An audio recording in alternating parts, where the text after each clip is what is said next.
आपके दादाजी बेगूसराय के एक मजे हुए राजनीतिक थे। माना जाए, क्या उनकी आप अगली कड़ी हैं? देखिए, मैं उनके दिखाए हुए पथ पे चलना चाहता हूँ। उन्होंने जो रास्ता दिखाया राजनीति में, किसी एक राजनेता को किस तरह बिहेव करना चाहिए, किस तरह का व्यवहार रहना चाहिए, लोगों के साथ किस तरह का व्यवहार रहना चाहिए, संबंध रहना चाहिए, जन सरोकार से आपकी भावना किस तरह से जुड़ी रहनी चाहिए, मैं भी उसी रास्ते पे चलना चाहता हूँ। बेगूसराय नगर निगम में डायरेक्ट चुनाव होगा। चुनाव में जनता द्वारा मेयर पद को चुनेंगे और इस चुनाव में अविश्वास प्रस्ताव का प्रावधान नहीं है। इस प्रावधान को लेकर जो भी मेयर बनेंगे तो वो तानाशाह दिखेंगे। देखिए, मुझे नहीं लगता है कि तानाशाह दिखेंगे, क्योंकि जब आप लोगों के जनबल के द्वारा चुने जाएंगे तो आपके पास तानाशाह बनने का कोई स्कोप बचा नहीं रह जाता है। कितने विधायक चुन के आते हैं, कितने मुख्यमंत्री 5 साल के लिए चुने जाते हैं, लेकिन वो तानाशाह तो नहीं बन जाते। तानाशाह वो बनते हैं जो धनबल और बाहुबल के बल पर सत्ता में आते हैं या चुनाव जीतते हैं। लेकिन जो जनबल के दम पर चुनाव जीतेंगे उन पे हमेशा जनता का दबाव रहेगा और उनके पास तानाशाह बनने का कोई स्कोप नहीं रहेगा।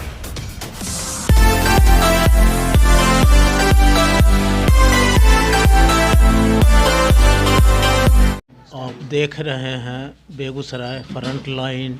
अभी मेरे सामने हैं बेगूसराय जिला प्रवक्ता मनीष कुमार भी मनसा बनाए हुए हैं, जो नगर निगम चुनाव में मेयर पद के लिए दावेदारी अपना ठोक रहे हैं। क्या सच हैं, इन्हीं से मैं जानता हूं। नमस्कार, बेगूसराय फ्रंट लाइन में आपका स्वागत। धन्यवाद। और मैं आपके माध्यम से बेगूसराय जिला वासियों को वसंत पंचमी की और नववर्ष की शुभकामनाएं प्रेषित करना चाहता हूँ। आप किस मंसूबे को लेकर बेगूसराय नगर निगम चुनाव में कूद रहे हैं? क्या आपकी क्या योजना है? क्या स्वरूप बेगूसराय नगर निगम को देना चाहते हैं? देखिए, इस बेगूसराय नगर निगम की स्थापना मेरे दादा और यहाँ के पूर्व सांसद श्रद्धेय भोला बाबू ने 2009 में की थी, जब वो नगर विकास मंत्री थे। उन्होंने अपने हाथों से इस नगर निगम का नक्शा बनाया था। पहले जो नगर परिषद क्षेत्र था उसके दायरे को बढ़ा के, उसको क्षेत्र को बढ़ा के अगल बगल के गांवों को भी सम्मिलित किया था। लेकिन नगर निगम बन जाने के बाद जो मेयर रहे पिछले 10 साल तक, उन्होंने जो अपेक्षा थी, जो परिकल्पना थी भोला बाबू की, उस हिसाब से काम नहीं किया। वो बस रोड और नालों में बिजी रह गए और उन सब काम का भी उन्होंने निष्पादन ठीक ढंग से नहीं किया, जिसके कारण आप देख सकते होंगे कि आप जब शहर जाएंगे तो बारिश ख़त्म होने के 5-6 महीने बाद भी कई मोहल्लों में अभी भी पानी लगा हुआ है। लोग चचरी पे चलने के लिए बाध्य हैं और शहर का व्यापक विकास नहीं हो पाया। पूरे शहर में एक इंडस्ट्रियल टाउन है बेगूसराय, शहर में एक पार्क नहीं है जहां लोग शाम में टहल सके। शहर में पेयजल की व्यवस्था दुरुस्त नहीं है। मुझे याद है, जब मैं छोटा था तब मेरे घर में पाइप वाला पानी आता था जो सरकार नगर निगम प्रोवाइड करती थी। लेकिन अभी किसी घर में नगर निगम द्वारा प्रोवाइड किया हुआ पाइपलाइन नहीं है, पानी नहीं है और कोई व्यवस्था नहीं है। तो शहर की स्थिति चरमराई हुई है। ट्रैफिक हमेशा फंसा हुआ रहता है, कालिस्थान हो, ट्रैफिक चौक हो, बस स्टैंड हो। तो इन सब चीज़ों में नगर निगम के मेयर फेल रहे हैं। और मेरी यही मंशा है कि मेरी ये मंशा नहीं है कि मैं बेगूसराय को पेरिस और लंदन बना दूं, लेकिन मेरी ये मंशा है कि इस शहर को व्यवस्थित और साफ़ सुथरा बना सकूं। आपके दादाजी बेगूसराय के एक मजे हुए राजनीतिक थे। माना जाए, क्या उनकी आप अगली कड़ी हैं? देखिए, मैं उनके दिखाए हुए पथ पे चलना चाहता हूँ। उन्होंने जो रास्ता दिखाया राजनीति में, किसी एक राजनेता को किस तरह बिहेव करना चाहिए, किस तरह का व्यवहार रहना चाहिए, लोगों के साथ किस तरह का व्यवहार रहना चाहिए, संबंध रहना चाहिए, जन सरोकार से आपकी भावना किस तरह से जुड़ी रहनी चाहिए, मैं भी उसी रास्ते पे चलना चाहता हूँ। हालांकि उन पे भगवान का कृपा था, वो सरस्वती पुत्र थे, उनके जैसा किसी का होना संभव नहीं है। जिन लोगों ने उनकी राजनीति को नज़दीक से देखा है, और आप भी मानेंगे कि उनके जैसा होना किसी के लिए संभव नहीं है, लेकिन उनके रास्ते पे चलने में तो कोई कठिनाई नहीं है। अगर मैं अपने राजनीतिक जीवन में उनके द्वारा किए गए कामों का 20% काम भी कर सकूं, या उनके दिखाए रास्ते पे मैं 20% भी चल सकूं, तो मैं अपने आप को एक सफल राजनीतिज्ञ मानूंगा। जिस उद्देश्य को लेकर भोला बाबू ने बेगूसराय नगर निगम की स्थापना की, बेगूसराय नगर निगम को आप कहाँ पाते हैं? मैं तो जो शहर की अभी स्थिति है, कम ही ऐसे रोड हैं शहर में जहाँ पे खुदाई करके छोड़ा नहीं गया, और ये स्थिति 3 साल तक है। 3 साल से ऐसी ही स्थिति है। मेयर कहते हैं कि कुछ भी बनाने के लिए नींव डालनी पड़ती है, खुदाई करनी पड़ती है, लेकिन खुदाई का भी एक तय समय सीमा होता है। ऐसा नहीं कि आप किसी चीज़ का खुदाई कर दें और इसको 3 साल तक छोड़ दें। अब सोचिए कि शहरवासियों को रोड पे निकलने में कितनी परेशानी होती। मुझे याद है पिछले कुछ महीने सड़क की इतनी बदहाल हालत थी कि एक गर्भवती महिला को स्ट्रेचर पे उसके घर से एम्बुलेंस तक लाया गया, क्योंकि एम्बुलेंस उनके घर तक नहीं जा सकता था। तो इस तरह की स्थिति से शहरवासी रूबरू हो रहे हैं दिन प्रतिदिन पिछले 3 साल से, और शहरवासियों में एक प्रकार का आक्रोश है कि जो कल्पना उनकी थी शहर की, लोग गांव से बसने आते हैं शहर में इसलिए ताकि सुविधाएं उनको बेहतर मिल पाए, लेकिन आज मैं यहाँ से छोरा ही जाऊँ तो मुझे कम समय लगेगा, लेकिन मैं यहाँ से डुमरी रतनपुर चला जाऊँ तो रोडों की इतनी ख़राब हालत है कि उससे ज़्यादा समय लगेगा। तो मेरी यही परिकल्पना है, और दादा की भी यही परिकल्पना थी कि एक शहर एक सुंदर, स्वस्थ, स्वच्छ और व्यवस्थित चलता फिरता शहर बने, और मेरी भी यही मंशा है।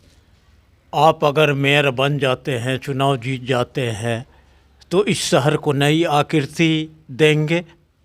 जी बिल्कुल, मेरी यही मंशा है। आप बाज़ारों का ही हाल देख लीजिए। 2-3 बाज़ार हैं, सभी व्यवसायी चाहते हैं कि मैं वही अपना दुकान डालूं, या तो कालिस्थान, या तो मेन रोड, या ट्रैफिक चौक। लेकिन शहर का दायरा बढ़ा है, तो ऐसे कई क्षेत्र हैं जहां अभी मार्केट का विकास ठीक से नहीं हो पाया है, बाज़ार का विकास ठीक से नहीं हो पाया। तो नगर निगम को चाहिए, और अगर मुझे ये सौभाग्य मिलता है कि मैं इसका नेतृत्व करूं, तो ऐसे जगहों का विकास करूंगा, वहां बाज़ार का विकास करूंगा जहां अभी तक बाज़ार स्थापित ठीक से नहीं है। और इससे ये भी होगा कि जो प्रेशर कालिस्थान, ट्रैफिक चौक और मेन बाज़ार में जो प्रेशर रहता है, वो प्रेशर घट के शहर के अन्य स्थानों पे थोड़ा स्थानांतरित होगा, और इससे शहर एक व्यवस्थित ढंग से चल पाएगा। बीच में मांग उठा जो बेगूसराय को एयरपोर्ट बनाया जाए। बिहार के कई शहर में एयरपोर्ट बनाया गया, बेगूसराय बहुत पुराना एयरपोर्ट है, उस पर किसी का ध्यान नहीं गया। आप क्या कहना चाहेंगे इसके बारे?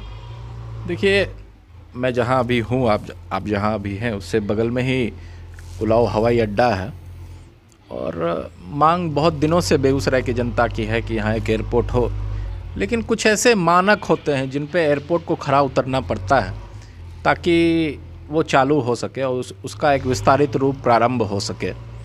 अभी पटना 100 किलोमीटर यहाँ से दूर है, 100-110 किलोमीटर दूर है, और एयरपोर्ट स्थापित होने के लिए प्राइवेट कंपनीज जितने भी हैं एयरलाइंस के, या एयर इंडिया हो या बाकी सारे प्राइवेट एयरलाइन, उनको बिड करना पड़ता है, उनको टेंडर करना पड़ता है कि भाई हम चाहते हैं कि यहाँ बने, क्योंकि हमारा ये अनुमान है कि यहाँ से बहुत यात्री आएंगे जाएंगे।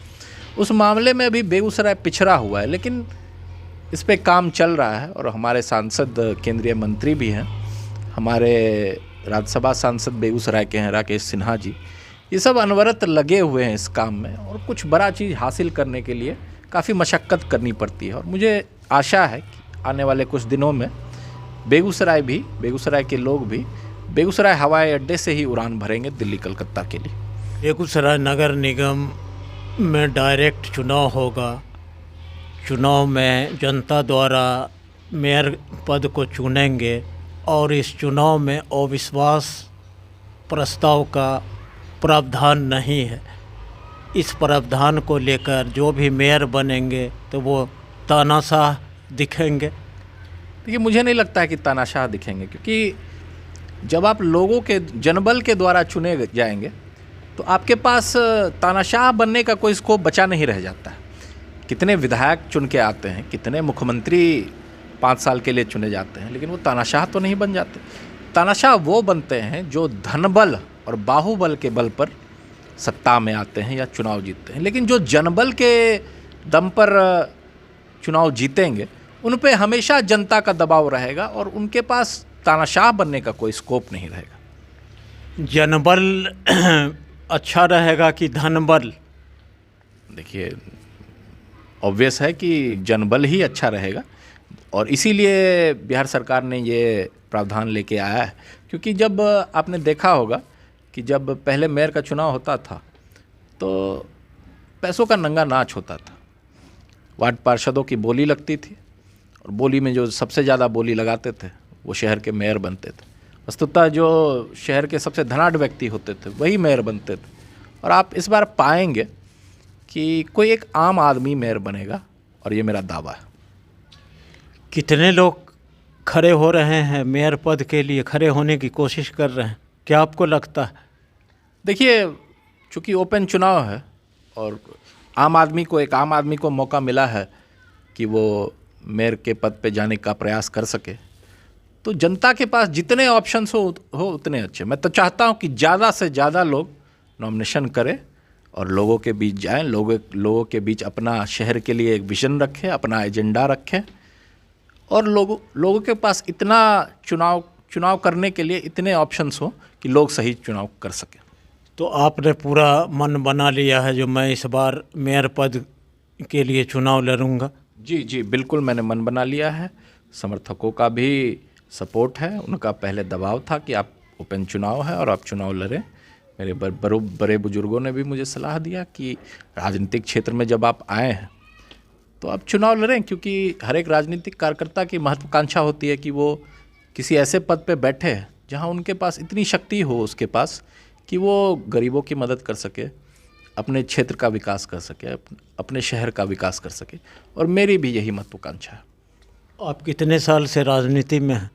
पिछले 1.5 साल 2 साल से मैं सक्रिय राजनीति में हूँ। इससे पहले मैं दिल्ली में एक मल्टीनेशनल कंपनी में नौकरी करता था और मेरा मन काफ़ी दिनों से राजनीति में आने का था, लेकिन दादा नहीं चाहते थे कि जब तक वो ज़िंदा हो तब तक कोई और राजनीति में आए।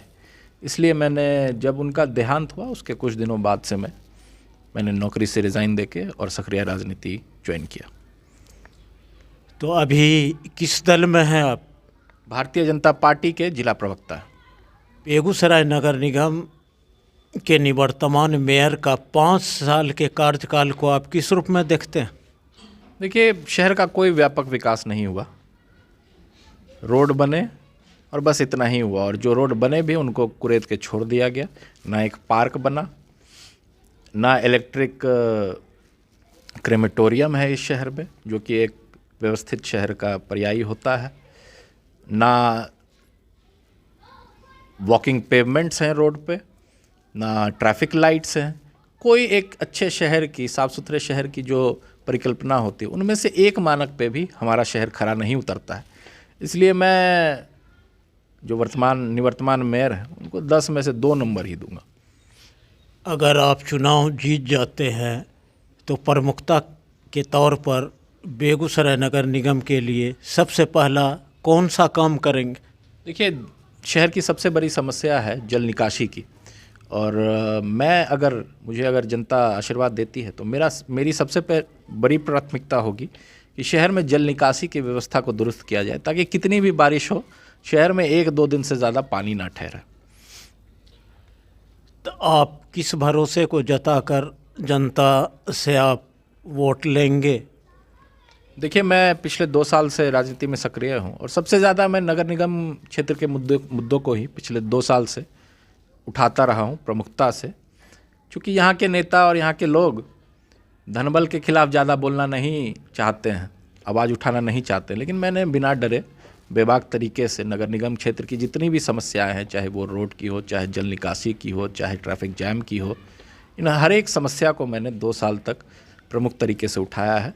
और ये बात लेकर मैं लोगों के पास जाऊंगा और मैं उनको बोलूँगा कि एक युवा जिसके पास एक क्षेत्र के लिए विजन हो, अपने शहर के लिए विजन हो, जिसमें ऊर्जा हो, जिसमें धन दौलत की महत्वाकांक्षा नहीं हो, जिसमें शहर के लिए कुछ करने की महत्वाकांक्षा हो, उसको मौका दें।